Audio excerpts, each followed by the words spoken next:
Good morning students, how are you? Fine, very good. चलिए बेटा, हम लोग चैप्टर 5 पढ़ रहे थे, प्राइस इलास्टिसिटी ऑफ डिमांड। ठीक है, लास्ट डे हम लोगों ने टॉपिक स्टार्ट किया था degrees of elasticity of demand. मैंने आपको बोला भी था कि ये टॉपिक इम्पोर्टेंट टॉपिक है। हमने लास्ट डे टॉपिक समझा था, थोड़ा सा इस पे आज और डिस्कस कर रहे हैं। ठीक है, चलिए बेटा, आपकी पहली डिग्री क्या थी? Perfectly elastic. इसका थोड़ा सा कर्व आज मैं समझा रहा हूं आपको। लास्ट डे जो कर्व समझाया था वो नहीं करना आपको। ठीक है, परफेक्टली इलास्टिक क्या कहता है? परफेक्टली इलास्टिक कहती है कि जो प्राइस मार्केट में प्रिवेल है, जो प्राइस मार्केट में प्रिवेल है, ये आपका प्राइस है, यहाँ पर ये आपकी क्वांटिटी है। जो प्राइस प्रिवेल है उस प्राइस पर डिमांड कुछ भी हो सकती है। ये वाला कर्व आपको करना है। लास्ट डे जो कर्व था वो एक और बुक में दिया हुआ, लेकिन वो नहीं करना आपको। ठीक है, आपको ये वाला कर्व करना है यहाँ पर कि जो प्राइस प्रिवेल है मार्केट में, उस प्राइस पर डिमांड कुछ भी हो सकती है। यहाँ भी, यहाँ भी, यहाँ भी, यहाँ भी डिमांड कुछ भी। स्लाइटली अगर प्राइस इंक्रीज कर दिया तो demand fall to zero, demand गिरकर जीरो पे आ सकती है। And slightly decrease in price, demand go to infinite. ठीक है, डिमांड जो है वो इनफाइनाइट भी हो सकती है। सो आपको ध्यान रखना है यहाँ पर परफेक्टली इलास्टिक क्या कहता है। परफेक्टली इलास्टिक कहता है कि यहाँ पर कि डिमांड कुछ भी हो सकती है जो प्राइस प्रिवेल है। प्राइस इंक्रीज हुआ, डिमांड जीरो भी हो सकती है। प्राइस डिक्रीज हुआ, डिमांड इनफाइनाइट तक हो सकती है। यहाँ पर एक बात याद रखना है, यहाँ पर अगर मैं आपसे पूछूं यहाँ पर ईडी क्या होता है, तो ईडी इक्वल टू जीरो होता है। Sorry, ED equal to infinite होता है। यहाँ पर क्या होता है? ED equal to infinite. ठीक है, यानी हमारी इलास्टिसिटी ऑफ डिमांड इनफाइनाइट तक जा सकती है। क्लियर है? अगर आपसे पूछ लिया जाए ईडी की फॉर्म क्या है यहाँ पर, तो ईडी इक्वल टू इनफाइनाइट भी हो सकता है। बात आ रही है समझ अच्छे से? क्लियर है बिल्कुल बेटा? परफेक्टली इलास्टिक, आई होप कि आपको अच्छे से क्लियर होगा, कर्व भी क्लियर होगा और इसकी ईडी फॉर्म भी क्लियर होगी। नेक्स्ट आपका perfectly in elastic. Perfectly in elastic, perfectly in elastic, perfectly in elastic क्या कहता है कि प्राइस कुछ भी हो जाए, डिमांड हमेशा क्या रहेगी? कांस्टेंट रहेगी। डिमांड हमेशा क्या रहेगी? कांस्टेंट। कि प्राइस कुछ भी हो जाए, डिमांड हमेशा क्या रहेगी? कांस्टेंट रहेगी। चलिए, हमने एग्जांपल की बात भी करी थी। यहाँ पर एग्जांपल देखिए, यहाँ पर परफेक्टली इन इलास्टिक के अंदर ऐसा कब होता है? ऐसा होता है नेसेसरी गुड्स के केस में। कब होता है? नेसेसरी गुड्स के केस में ऐसा होता है कि प्राइस कुछ भी हो जाए लेकिन डिमांड हमेशा क्या रहती है? कांस्टेंट रहती है। यहाँ पर ईडी की फॉर्म जो होती है, ईडी इक्वल टू जीरो रहता है। ठीक है, परफेक्टली इलास्टिक में इनफाइनाइट और परफेक्टली इन इलास्टिक में आपका क्या रहेगा? ईडी इक्वल टू जीरो आप शो करोगे, ईडी इक्वल टू जीरो। ठीक है, यहां तक क्लियर? जैसा कि मैंने आपको लास्ट डे बोला था कि कुछ और बातें हमें से पढ़नी पड़ेगी, देन वो शो करें ED equal to zero.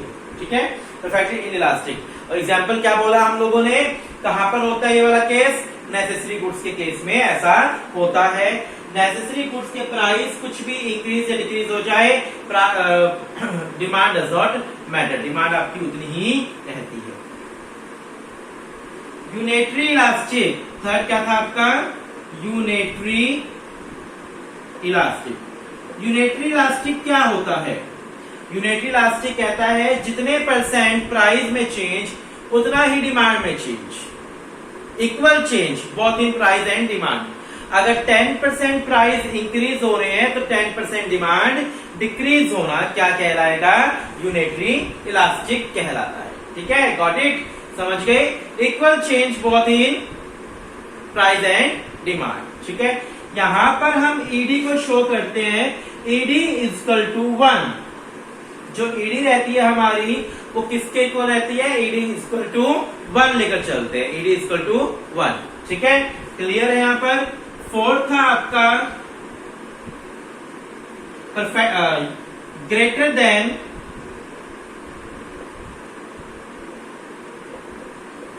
Unitary elastic. Greater than unitary elastic. ठीक है, यहां पर हम ईडी को क्या शो करते हैं, ईडी ग्रेटर देन 1। आपका यहां पर ईडी क्या रहेगा, ग्रेटर देन 1 रहेगा। ग्रेटर देन यूनिटरी इलास्टिक, देखिए greater than 1, ED is greater than 1।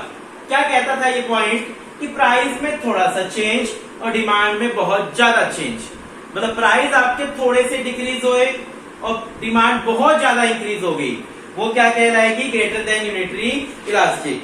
Greater than unitary elastic का एक नाम और है, ग्रेटर देन यूनिटरी इलास्टिक को ओनली इलास्टिक भी बोलते हैं।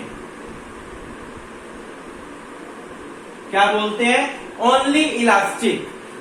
आप कंफ्यूज मत होना, वो था परफेक्टली इलास्टिक और ये है ओनली इलास्टिक। ठीक है, वो था आपका परफेक्टली इलास्टिक फर्स्ट पॉइंट, और ये है आपका ओनली इलास्टिक। ठीक है, तो यह डिफरेंस रहता है।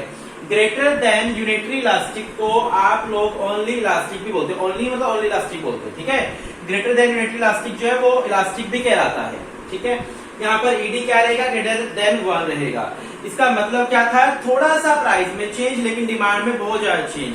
ऐसा होता है लग्जरी गुड्स के केस में, जो लग्जरी गुड्स होते हैं वहां ऐसा होता है मोस्टली। ज्वेलरी के आज प्राइस थोड़े से कम हो जाए, 5-7 हजार रुपए कम हो जाए, तो बहुत ज्यादा डिमांड उसकी बढ़ना स्टार्ट हो जाती है। तो ऐसा लग्जरी गुड्स ज्वेलरीज के केस में बहुत ज्यादा होता है। ठीक है, आ रही है बात समझ अच्छे से। Greater than unitary elastic clear है, बिल्कुल got it. Less than unitary elastic,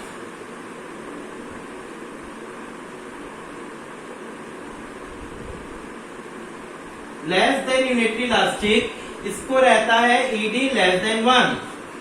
इसको क्या शो करते हैं, ईडी लेस देन 1, और इसको ओनली इन इलास्टिक भी बोलते हैं।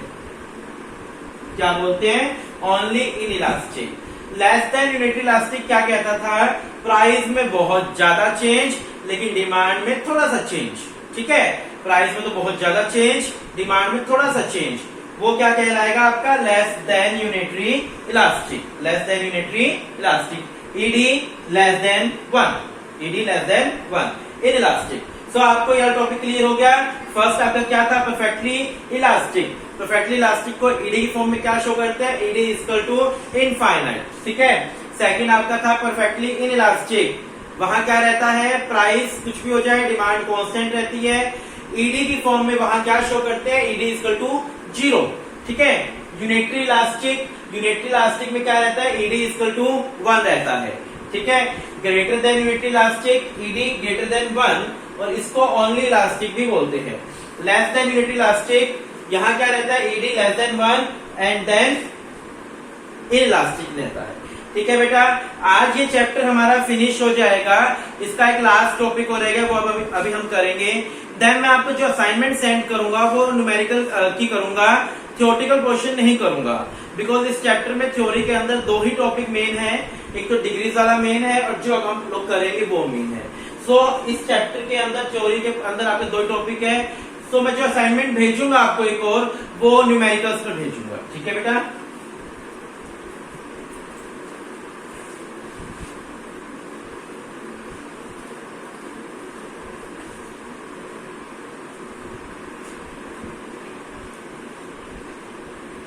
लास्ट टॉपिक इस चैप्टर का आपका factors determining price elasticity of demand. Important topic है, factors determining price elasticity of demand. इस टॉपिक को समझने के लिए आपको थोड़ा सा अपना ब्रेन खोलना पड़ेगा। खोलने का मतलब ये नहीं कि ओपन करना है, थोड़ा सा ब्रेन यूज करना है आपको इस टॉपिक को समझने के लिए। इस टॉपिक में क्या रहेगा, जिसकी डिमांड हम लोग चेंज कर सकते हैं ड्यू टू प्राइस। किसी चीज का प्राइस बढ़ गया और मैं उसकी डिमांड पोस्टपोन कर सकता हूं, मैं उसकी डिमांड कम या ज्यादा कर सकता हूं, तो उसके केस में बोलोगे आप मोर इलास्टिक। समझ रहे मैं क्या बोल रहा हूं। ऐसा कोई गुड है जिसके प्राइस बढ़ गए और उसकी डिमांड आप कम या ज्यादा कर सकते हो। ठीक है, कम कर सकते हो, प्राइस बढ़ने पे तो कमी करोगे। किसी गुड के प्राइस बढ़ गए और उसकी डिमांड आप कम कर सकते हो, तो उसको बोलेंगे मोर इलास्टिक। क्या बोलेंगे, मोर इलास्टिक। आपको दो ही वर्ड यूज करने हैं इस टॉपिक के अंदर, मोर और less elastic, more and less elastic. जिसकी डिमांड आप नहीं कर सकते चेंज, प्राइस बढ़ जाए, जैसे कि वीट है, वीट के प्राइस बढ़ जाए लेकिन आप डिमांड चेंज नहीं कर सकते, उसकी इलास्टिसिटी आप क्या बोलोगे, लेस इलास्टिक। ठीक है, टॉपिक समझाऊंगा तो धीरे धीरे और समझ आ जाएगा आप लोगों को, लेकिन अभी यहां पर इतना समझना, more elastic and less elastic. क्या समझेंगे, मोर एंड लेस इलास्टिक। ठीक है, मोर इलास्टिक, लेस इलास्टिक। जिसकी डिमांड आप चेंज कर सकते हो, कम या ज्यादा कर सकते हो, then more elastic. Demand change नहीं कर सकते तो लेस इलास्टिक। पॉइंट्स देखते हैं तभी टॉपिक समझ आएगा। ठीक है, factors determining price elasticity of demand, यानी कौन कौन से फैक्टर इलास्टिसिटी को डिटरमाइन करते हैं। फर्स्ट वन,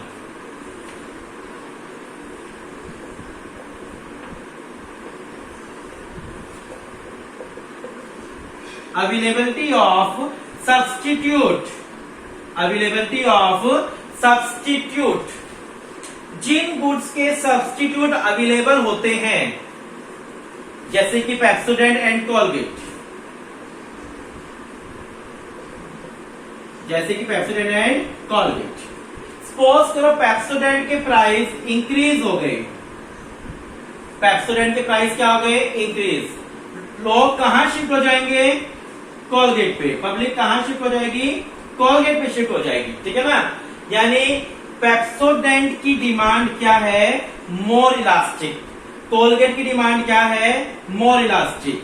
क्योंकि जिन गुड्स के सब्स्टिट्यूट होते हैं, अगर उनके प्राइस बढ़ गए तो पब्लिक दूसरे पे शिफ्ट हो जाएगी, दूसरे गुड्स पर क्या हो जाएगी, शिफ्ट हो जाएगी, बड़े आराम से हो जाएगी। यानी जिन गुड्स की डिमांड, मैंने अभी बोला, जिन गुड्स की डिमांड आप चेंज कर सकते हैं वो मोर इलास्टिक। ठीक है, जिन गुड्स की डिमांड आप चेंज नहीं कर सकते वो लेस इलास्टिक। यानी देखो, सब्स्टिट्यूट, जिन गुड्स के सब्स्टिट्यूट अवेलेबल हैं उनकी डिमांड आप क्या कर सकते हो, चेंज कर सकते हो।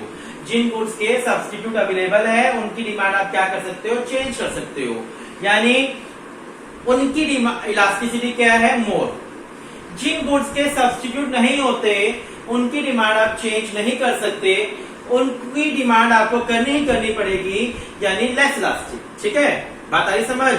If close substitute of goods are readily available, it's price elasticity of demand is to be high.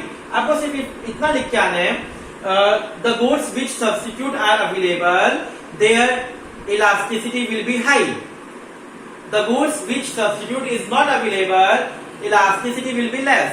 Jin goods के सब्स्टिट्यूट अवेलेबल है उनकी इलास्टिसिटी हाई होती है, और जिन गुड्स के सब्स्टिट्यूट अवेलेबल नहीं है उनकी इलास्टिसिटी लो होती है। Got it? ठीक है, पहला पॉइंट समझ आ गया। जहां पर भी टॉपिक आपको समझना आए तो उसी टाइम मुझे बता दिया। Second point, nature of commodity, nature of commodity. यहां पर आपको बुक यूज नहीं करनी बेटा, जैसे मैं समझा रहा हूं आपको बिल्कुल वैसे समझना, उसके अकॉर्डिंग नोट्स बनाने, बुक नहीं यूज करनी आपको। नेचर ऑफ कॉमोडिटी, देखो देखो गुड्स टू टाइप के होते हैं। ठीक है, एक तो होते हैं नेसेसिटी गुड्स, दूसरा होते हैं लग्जरी गुड्स। ठीक है, एक तो होते हैं नेसेसिटी गुड्स और एक होते हैं लग्जरी गुड्स। ठीक है, luxury goods, necessity goods and luxury goods. अगर गुड्स कैसा है, नेसेसिटी है, नेसेसरी गुड्स होते हैं, उनकी इलास्टिसिटी लेस होती है, क्योंकि नेसेसरी गुड्स आपको परचेज करना ही करना पड़ेगा। प्राइस चाहे कुछ भी हो जाए, वो आपके लिए नेसेसरी है, आपको करना ही पड़ेगा। ये थोड़ा ना है कि हम लोग वीट यूज करते हैं, वीट के प्राइस बढ़ जाए तो बिहारी बन जाएंगे, चावल खाना शुरू कर देंगे, ऐसा तो नहीं होगा ना हमारे लिए, हमें तो वीट खाना पड़ेगा। यानी नेसेसरी गुड्स की इलास्टिसिटी लेस होती है एंड लग्जरी गुड्स की इलास्टिसिटी मोर होती है। लग्जरी गुड्स के थोड़े से प्राइस कम हो जाए तो लग्जरी गुड्स की डिमांड बहुत ज्यादा बढ़ जाती है।